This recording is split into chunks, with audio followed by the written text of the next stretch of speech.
company was set to make the most important decision in the lifetime of their business. The old founder was in the process of stepping down and needed somebody to take over the business, run things like he was running them, if not better. So this one decision could either make or break the business.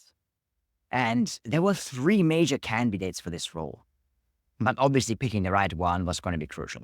Number one candidate was Mr. Emotion.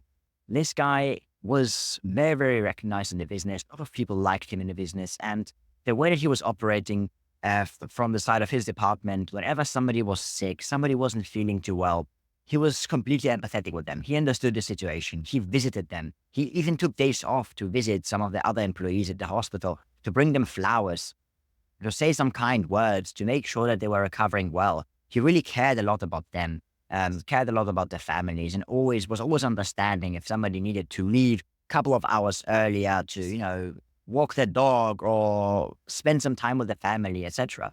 The people in the business really liked him, but it was more of a liking him like a friend, not like a leader, even though they should have respected him like a leader. So whenever he was actually giving commands or trying to give orders, none of it worked properly because he wasn't in the position of a leader. He was in the position of a friend. He was on the same level with the other guys. He was visiting them at the hospital, and he was very, very lavish with actually having rules, strict borders, etc. He was just open to anything.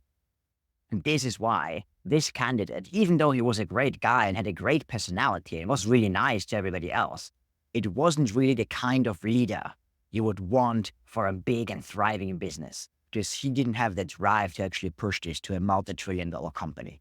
So the old founder decided not to proceed with Mr. Emotion. The next candidate was Mr. Thinker. Now, Mr. Thinker was operating in a completely different way from Mr. Emotion. He was analyzing everything. He was an extremely high IQ individual, graduated from Harvard, had a lot of honors, was amazing at school, but he was always thinking about things first. He was analyzing everything in excruciating details. Whenever he was dealing with a task, he just went through every possible scenario on paper, even the ones that seemed extremely unlikely. He still wanted to go through them before actually starting, because in his perspective, the number one rule for him was to actually line everything out in theory and then put it into practice. There was a situation once when he had to send a product sample. It was for a measurement device. He needed to send it to New York for some of his potentially biggest clients of the company to test it.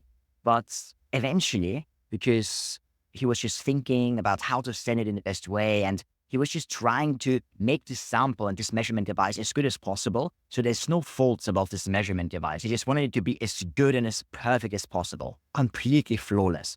Well, after 3 weeks, the founder of the company asked him, "Hey, mate, did you actually send it over to New York so our clients could test it? Because they actually wanted to test the sample, try it out, and give us some constructive feedback on it." But he was like, "Oh, no, I was about to send it. I was just in the process. Just a couple of things came up and they just wanted to change this and change this little factor so the measurement works a bit better." In the meantime, that direct competitor came up with a similar device, sent it to New York, and secured the deal with their potential client, which was now working with the other business. So the founder decided not to take Mr. Thinker as the new CEO of the company. The third candidate Mr. Founder was thinking about turning into the CEO was Mr. Action. He was the one who was working incredibly, incredibly hard. He was working up to 20 hours per day, 7 days a week, no breaks at all. His department in the company was the by far most efficient one. Nobody else would come as close to that efficiency that actually was provided by Mr. Action's people.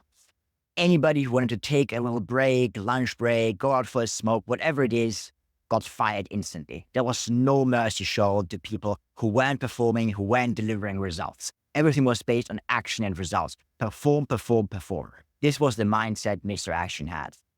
In some circumstances, and more often than not, the products developed by his department and the production and the results that were generated by his department had a couple of flaws and a couple of faults here and there. They weren't perfect. It just seemed like somebody just tried to quickly build a house, but didn't really draw the architectural basis of it.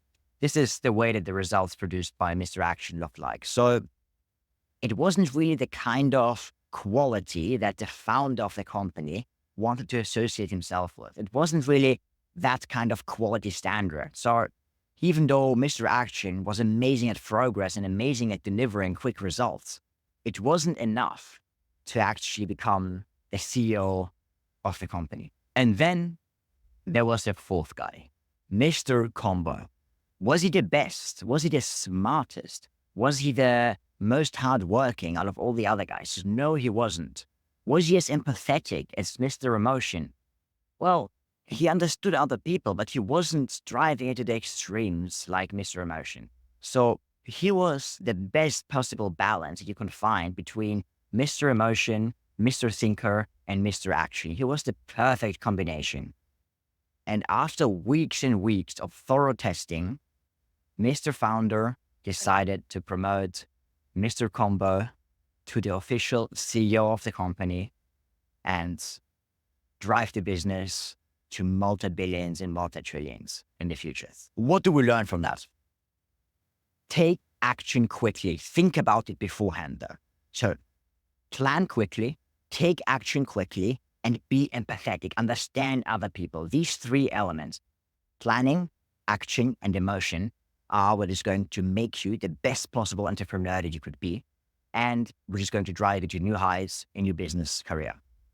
So make sure to think about Mr. Emotion, Mr. Action, and Mr. Thinker whenever you do business, and be the best possible combination of these three people. And success is going to be inevitable.